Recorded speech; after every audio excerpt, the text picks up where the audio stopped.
Good morning, High Tides. My name is Tyler and I'm here with this week's broadcast. I hope all is well with all of you, because it sure is in the robot world. They may be taking over someday, but hey, they still need somebody to manufacture the robots.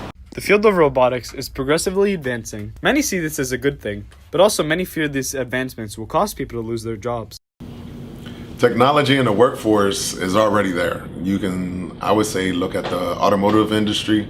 Everything is automated. We can find out percentage of errors that's coming out in cars. We can actually locate cars that have defects.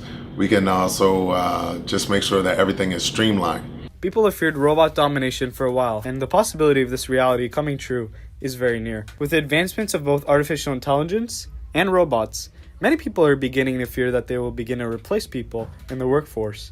Analysts say that in 15 years, 33% of US jobs will be taken by robots who are cheaper and more efficient than humans. Many industries are at risk of being taken over by robots, like hospitality and food service and transportation and storage. Many say that the truck driving will become the first form of fully automated driving. Many also fear that this will be over-reliance on technology could cause harm to people. People fear that self-driving cars can be hacked into and be manipulated to crash and harm people. So what do you think, robots are taking the world?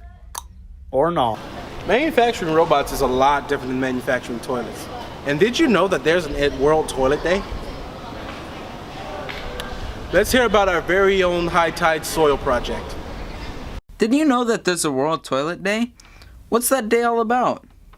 Well, it's all about toilets, of course. However, many on this planet do not get the privilege of a toilet.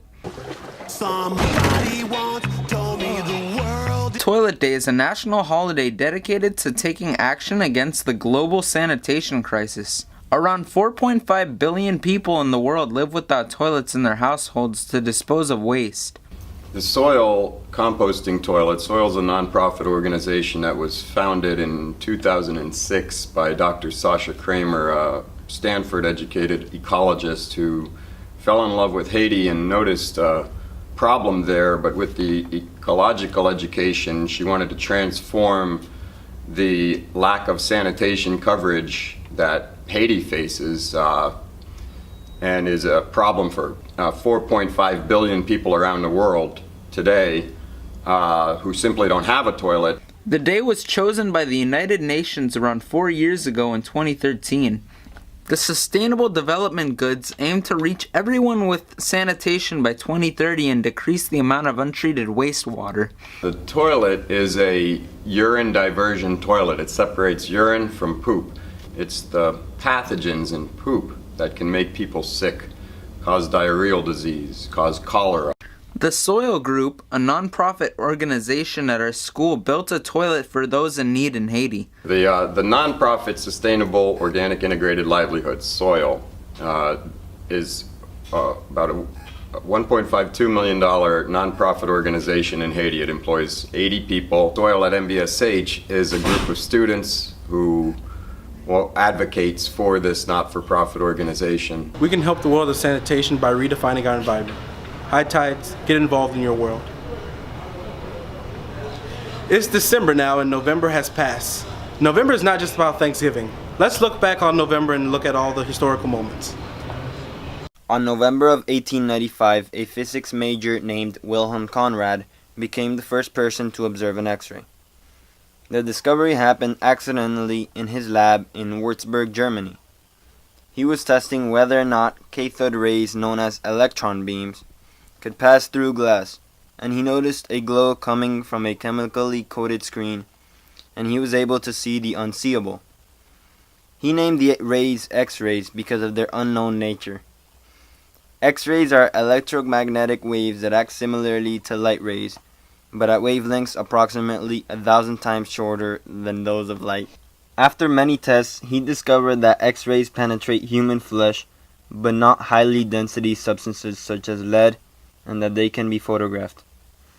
This became an important diagnostic tool, and medicine and doctors would use it extensively so they wouldn't have to perform surgery to see inside the body, such as bullets or broken bones.